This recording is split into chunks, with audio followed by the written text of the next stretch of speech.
Blog Talk Radio. Yeah, what's up? You on Compete Street? This is Compete Street Radio, Out of Bounds. I'm your host, T.D. Berry, with Deezy. Deezy, what's good? What's going on? What's going on? Out of bounds, out of bounds. Out of bounds. We are in Conference Championship Week after another weekend of some great NFL playoff football. I want to say that the weekend wasn't as eventful on Saturday as Sunday with the games. I think the two games Sunday were a little better than the two games Saturday, but the divisional round is over. We're down to the NFL Final Four, and we're going to talk a little bit about the divisional round, how that went, and then we're going to go into the conference championships. So the first game Saturday was the Eagles versus the Falcons, and Atlanta traveled to Philly. Man, they were favored it. The first time the number one seed was an underdog to start their playoffs. So, Deezy, what did you think about this game overall? Overall, it kind of let me rephrase that. I was going to say let me down. It didn't let me down. Overall, it kind of I was kind of disappointed. And you know what? I was kind of disappointed because I don't know why, but I thought it was going to be a high-scoring game. And I think that's my pockets talking, though. I think that's my pockets talking because, unfortunately, when you're a gambler like myself, I took the over in the game. Yeah, don't judge me. But yeah, they didn't cover, man. They didn't cover. They didn't cover for me, so that's disappointing. But as far as the game, it was a good game, man. It was a defensive struggle. Nick Foles, man, it was like night and day from the first half to the second half because I don't know why they just figuring this out, but I can't understand why a slow quarterback like Nick Foles likes to run RPOs and run pass options because that's his thing, man. Since Chip Kelly, that's just his thing.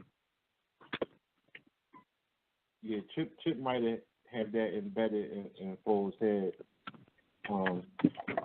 But, I mean, Foles overall didn't have a bad game. I think he went 23 for 30 for 246, which is pretty much as good as you can ask for a game manager like himself, especially a backup quarterback.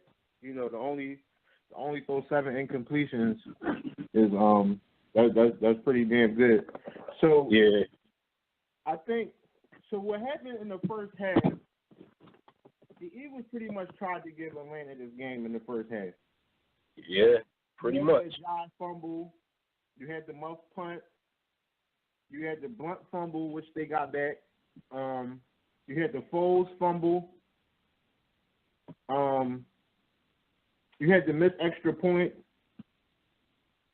And it was a lot that happened in the first half that made me believe that the Eagles wasn't trying to win this game. But then when they only went into halftime down 1 point, I said they're going to win because that was too much. That was too much that they gave the Falcons, and the Falcons couldn't capitalize off none of it. And how about the way they went into it, though? The way they went into the half and got the 3 points is like, what was the safety? What was this? Is it nil? Oh man, come on, man! You got to bring that in. You bring that in, man. You bring that interception in, and the game changes. That would have sucked the life out of the link. Period. Point blank. Period.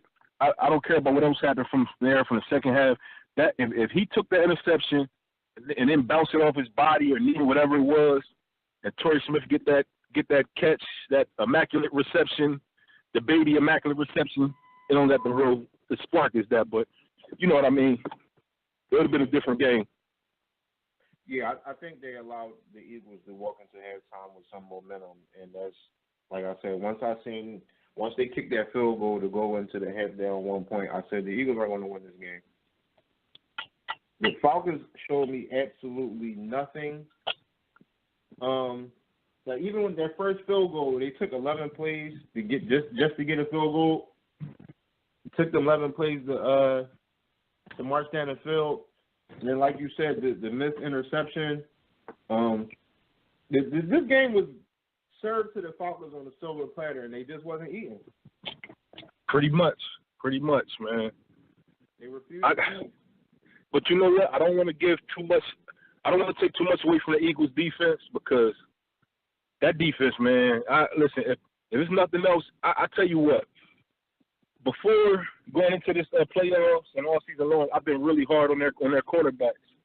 But they played a hell of a game with those receivers that they had to basically hold down. I know Julio still got his stats off. I don't have the stats in front of me. I don't know if you do. I can't remember what Julio finished with, but he still had a pretty good game. But those young corners, they did a good job. Right. Yeah, I think he got off for like 8 for like 1-on-1, I believe it was. So yeah, he definitely was able to get off a little bit, but he didn't catch the one that mattered at the end. Yep. Exactly. The one that mattered, the one that would have helped out people's argument when they're trying to debate who's better out of him and AD. That one catch that would have helped the argument, he should have caught that. It wasn't a great, easy, pass catch, but he should have caught it. A receiver of his stature, of his magnitude, Pro Bowl, All Pro, he should have caught that. Yeah, absolutely. And I don't know if you can hear in the background. Excuse my, background noise. Should be quiet now, but I think it's definitely no question now. I'm not questioning no more, man. AB, it's business as usual with him. So I love Julio too, but I think AB stands alone as as the number one receiver in the NFL at the moment. But we'll get into AB later. So yeah, the Falcons should have won this game. But like you said, not to take nothing away from the Eagles D, they were on point to hold that offense to 10 points. That says a lot. Another game changer, pointer. Another game changer. Well, it kind of it kind of amped everybody up with that shoestring tackle of Freeman. You remember that by Brandon Graham? That was clutch. That was clutch. Because he was going. He was going without that tackle. Right. So yeah, but and then they held Freeman to 7 yards on 10 carries. Wow. 7 yards. Coleman got off. He got off at 79 on 10 carries, but he had the long one that was like 23 yards. That helped that. But the whole Freeman to 7 yards to under a yard per carry. Under. That's crazy, man. Hey, they real, man. They real. They're definitely. The jury's still out on the offense, but the defense is for real. And the Vikings should know that. So that this all consummated to a 15-10 Eagles win. Eagles going to their first NFC Championship in 9 years. They're hosting their first NFC Championship in about 13 years. Yeah. And who would have thought, man? I would have never seen it. I would have never seen it. If you would have asked me at the beginning of the year, I would have never believed you. I would have never agreed to it. I wouldn't have signed it. I wouldn't have put my money on it. Never. And I love Carson. It's week 19, and we're still talking about the Eagles. That's it. So the curse over. The night game Saturday, you had Tennessee Titans traveling to Foxborough to face New England Patriots. New England was heavily favored, and rightfully so. It's like we said, man. The Titans didn't really belong here. Not to take away from nothing they did this season, and then they did, last week against the Bills. Yeah, two teams that didn't belong here, but I'll take it. But yeah, they weren't ready for prime time. They started off looking like they were going to make this competitive. I think they scored first. They scored on their second drive. The Patriots, their first couple of drives were stopped short, but I felt as though they were figuring them out, and they were taking what they were given, and they were just picking their spots to see how they were going to attack in later drives. Even though they were punting on their first couple of drives, I feel as though they were picking away at the Titans little by little. So the Titans scored first and didn't score again until garbage time pretty much. The game was out of hand. I think the Patriots knocked off, 28, 35 straight points or something like that? Yeah, man. Unmatched points, man. It's crazy, man. I personally have really nothing to offer to this game, but I will say this. I kind of feel cheated, and originally I didn't feel like this. Originally, I was excited for this to happen because to have it happen at the final week of the NFL when the Bengals knocked off the Ravens in walk-off fashion. I was excited. I loved it, but coming into the playoffs, I'm disappointed by it because if the Ravens was sat in that spot where the Bills was at, and we wouldn't have to worry about the Titans playing against the Patriots, and I think the Ravens would have made things a little bit more interesting. Period. Whether it be knocking off the Titans to get to the Patriots or however it would have worked out, I think the Ravens would have been a lot more interesting than both of those teams, the Titans and the Bills. And if it was the Ravens that was sitting there where the Titans were at last weekend on Saturday, it would have been a lot more interesting. And like I said last weekend, basically they didn't stand a chance. They didn't belong there. Mariota's not ready for the prime time. He's not ready for a big game against Tom Brady or the New England Patriots. He's professional. The defense is good, but they just weren't ready. That's pretty much all I got for it. What do you think about the notion that he got hurt? I want to get away from that because it was somebody else that came out and said, what happened recently? Oh, man, it was another game this weekend and somebody claims somebody was playing. Come on, man. This the big boy world, man. I'm not trying to hear it. I'm not trying to hear none of that, man. None of that. Like that's why I respect players like Phillip Rivers.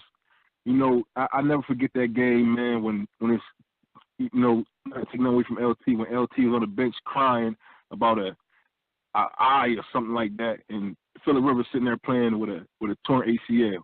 That's the game they play. It's the NFL, man. You gotta put your big boy pants on. I don't care what the injury was. It is what it is. The outcome would have remained the same. So. Mm-hmm. Mariota ended with a very pedestrian 22 completions off 37 attempts for 254, 2 touchdowns, and he also ran 4 times for 37 yards. But yeah, he, like we said, it's not his time yet. He'll get there. He'll get there one day. They're progressing. I still think the Chiefs should have been here, but they're progressing. So, I will be very – and then, one day they saying they're going to extend Malarkey, and then the next day, they parted ways. So, yeah, I tell you what's going on down there. I tell you what's going on down there. That tell us everything we need to know. We see this a lot now. These owners, general managers bickering, uncertainty. We see this a lot. So we'll see what transpires down there in Tennessee. So we have the Patriots advancing to their 7th straight. That's ridiculous, man. Business as usual, man. That's what it's called. Business as usual. Which is like 10th altogether overall, maybe 10th, 11th. Wow, it's no stopping them, man. It's a machine. It's a machine, man. It's like a well-oiled machine that just keep rolling, keep going. They had the nerve to get better from last year. but we shall see. We're not gonna get into it because we'll get into the next game so we can get into my thoughts on Patriots next week. But not so fast. There was a lot of talk about the Patriots defense all season, and when it comes down, they finished in the top 5. Their defense took a lot of flack earlier the first few weeks. They've given up a lot of yards, some points. They're a top 5 defense. Do you think Harrison has anything left to add to that defense, or is it was it just like prying away and was it something to try to get a one up on the Steelers, or what do you think about that move? Do you think that he actually has anything to add? Nah, he done. Well, you know what? Maybe for one game, like if they want to throw him in there, if they make it to the Super Bowl, and they throw him in there, maybe if he doesn't play at all next week, and then he gets his. I think he could, be an X factor in the Super Bowl. It's one game. Yeah, move. I'm ready to move on to the next game. I'm anxious. I need to talk about this. All right. So the next game was Pittsburgh versus Jacksonville. Yes, sir. So let's hear your thoughts on that one. Well, let's just say, man, first of all, sometimes they say always go with your first mind. I hear people say that a lot, and that's what I should have went with. Although, it didn't matter. I still, felt it. But if you remember last week, I changed and I said that the Steelers were going to pull it out, and I messed my pick up. I like to be right. And originally, I wanted to go with the Jags. Man. And it's just that they're not your daddy's Jags, man. They ain't your dad's Jags, man. They're not the Jags of old that just constantly, tripping over their own feet. That ain't the Jags we're looking at right here. Bortles, although we made a lot about, his non-production, he gets the job done when needed. He, against big games, he's been getting it done. And that defense is ridiculous. That's all I can say about that defense, man. I don't know what to say about Jalen Ramsey personal business, but on that football field, he a dog. He absolute dog, man. That's all I know. So the Jaguars came out in the first half. They scored on their first drive. They came out physical. They were able to run on the Steelers' top 10 run defense. They seemed like they were running at will a little bit at first. I kind of expected that because, if Fournette had his way with this Steelers defense in the regular season, and now they're playing without Shazier, right? And it's like that's your best linebacker, and now you don't have him there. I don't know what would make anybody think that Fournette wouldn't just do his thing. He's a bowling ball, man. He's a moving bowling ball. It's like it's only to be expected. What did he end the game with? 3 touchdowns? 3 touchdowns. 3 touchdowns, man. He's a beast, man. He's a beast. And they kind of bullied the Steelers in the first half. Although, as expected, the Steelers being the offense they are, the team that they are, they're a throwback, and they just always, figure things out. They figured it out. Tomlin made some adjustments, and they started, making a comeback. So, TD, I'll return the question. How did you feel when the Steelers started to, route and make that comeback? What was in your mind? Well, I feel as though they got punched in the mouth and they woke up a little late, but I think it was the sack fumble that was returned that put them up, that put the Jaguars up. No, the Steelers had already started making the comeback. I think the Steelers had scored, and then the sack fumble happened. Like the Steelers got the ball back, and they thought they were going to get a little closer, and the sack fumble, and that just took the momentum right back from them. Yeah, man. And, but once they started making the comeback, I started feeling that playoff experience was going to help them out. Because, maybe the Jaguars wouldn't know what to do. They had to regroup, but they did a great job regrouping. And not to forget that they have Tom Coughlin, who's won 2 Super Bowls over there. Yeah, absolutely. That was a big move. That's a slip-on move, underneath everything. That's good. You pointed that out. Definitely. And they were definitely able to regroup. And every time they pull away, the Steelers would get close, and Jaguars say, "Nah, like this is our time. Like y'all can keep trying, but this is our time." But the Steelers fought. You got to give it up to the Steelers. Giving up 45 points. I mean, whenever you score 42 in the playoffs, you would like to think that you're going to walk away with the win. But I just feel like it just wasn't that time. Like this is with even I would hate to see the Jags do this and then get stopped next week. I just feel like this they showed that it was their time. I feel as though it was their time. Yeah, absolutely. Absolutely. And if you looked at the stats, if you looked at the stat line and ignored the score, you would swear that the Pittsburgh Steelers won this game. But watching the game, you see, man, sometimes it don't take you can be fancy, you can get all the yards in the world, man, but sometimes that time of possession and sometimes that, protecting the ball means a whole lot. And the Steelers didn't do that. Those 2 turnovers, that affected everything, and that changed. Look at a couple of their scores. Like the first one, they scored on a gutsy desperation bomb on 4th and 11. Yeah. And they scored on another 4th down bomb in the second half. Yeah. Unfortunately, I don't. Yeah. So and that's even. And think about it this way. Think about it this way. Again, I think it's a fact to say that those 4th down bombs are like with that or against that defense, that ain't gonna happen. That was like one of those one in 3 chances of it happening. 1 in 10 chances of it happening. That was the one, should I say? 1 in 10, I give it, because it's just not gonna happen on a regular. That's not something you can rely on. And if you're not scoring off of plays that you can rely on a regular, then you kind of stand no chance, man. How would you grade the Steelers' coach in this game? Terrible.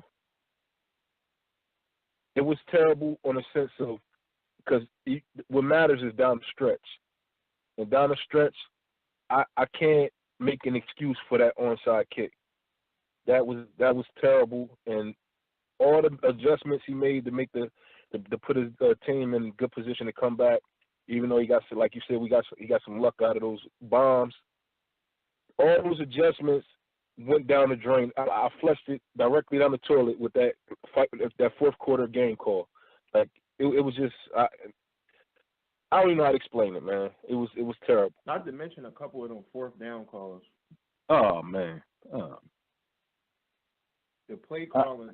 The decision and the play calling made me mad. The 4th quarter, they won for it. Playing way better. I think the defense was playing way better. So I think they should have rolled on that, the fact that their defense was playing better when they went for it and they didn't get it. It was a bad decision. Their time management in the 4th was terrible. I started to think that was the Andy Reid team out there at the end. Yeah. And then, like you said, the onside kick when they had time to get the ball back. Plenty. You had three timeouts. 3 timeouts you had, and the Jacksonville Jaguars with Blake Bortles is not going to go down the field. They're not taking any chances with Leonard Fournette down there, unless maybe you didn't trust. Maybe they felt. Fournette was just going to pound them away and get out of 1st down. But come on, man. At that point, Jacksonville was just trying to get off the field.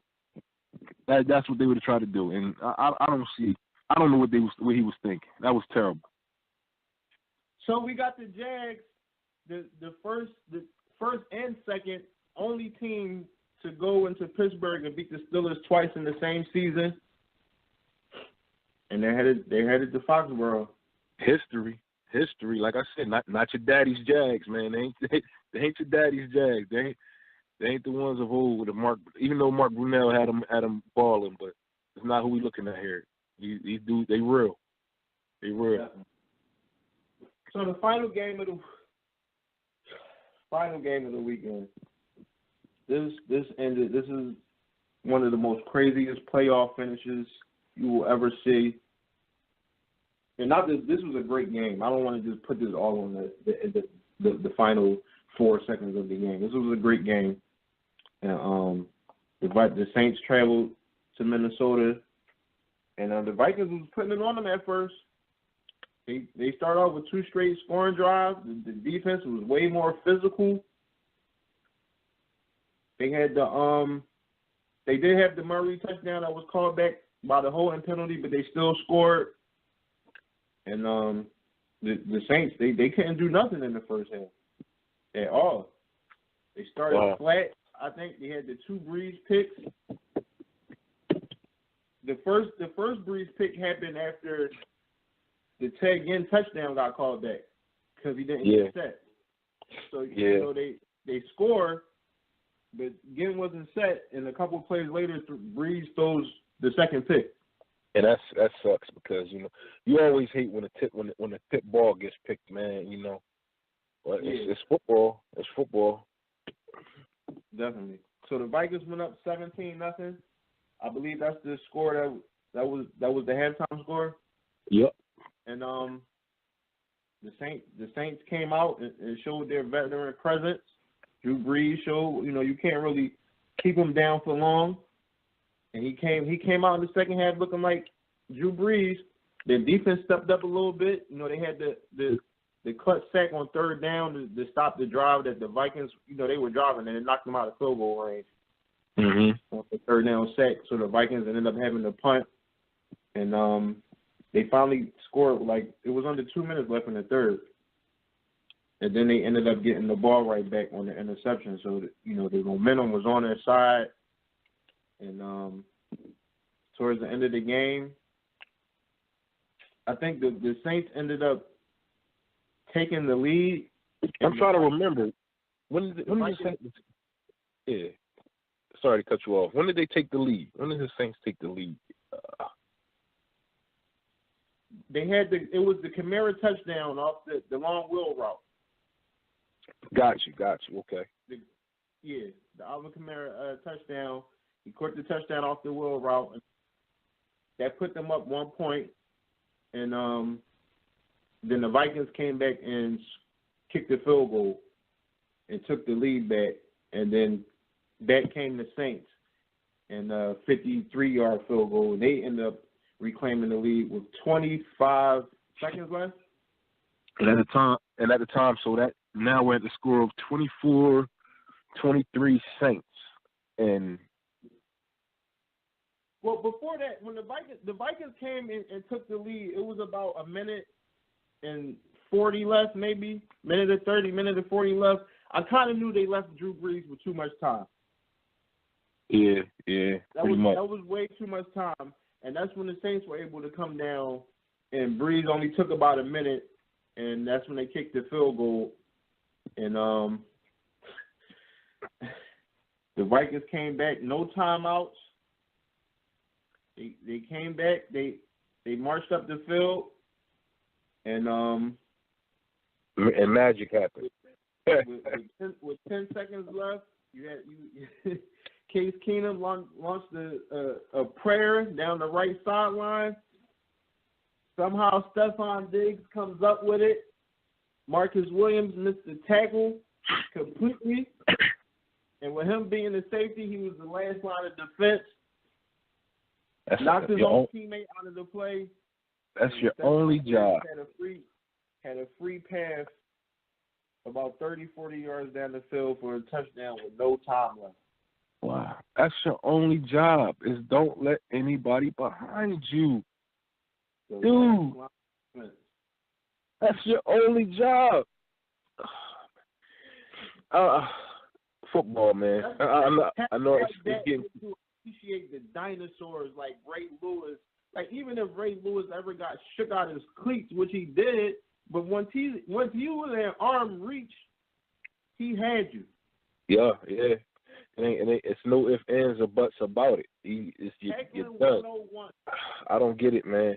You know what I was doing at that play? You know exactly what I was doing at the time, because here and there I like to take notes, little notes, different notes down for the game. Unfortunately, I don't have them with me at the moment, but I like to take little notes down for the game. And at that point in time, I forgot how many seconds was left when they called that play. Do you remember? It was about 10. About 10 seconds. And I'm wrapping it up. I'm eating dinner, and I'm sitting there, and I'm saying to myself, wow, Nick Foles gets his revenge. I'm not even thinking about the play. I literally ignored the fact that it was another play because I thought it was over. And I said, Nick Foles gets his revenge. He gets to have Drew Brees and the Saints come back to Philly, and he gets another shot to, even though it wasn't his fault. Nick Foles balled out backing up those playoffs when he first started for the Eagles. He balled out, and he got the points. The defense let him down, but I thought he'd get his revenge and maybe get a chance to, defeat the Saints. And I was moving forward to that storyline. And as I jotted that little note down, I took a glimpse at the TV, and I see the catch. So now I didn't scratch it. So I see the catch, and I said to myself, okay, he's going to get tackled or he's going to run out of bounds. And this dude whiffed on the tackle, and Stephon Diggs had the balls and the guts to run for the touchdown. Man, unbelievable, man. I couldn't believe it, man. I had to scratch my notes. It was crazy. Unfortunately, I was happy for football. The football fans won. We all won as a whole.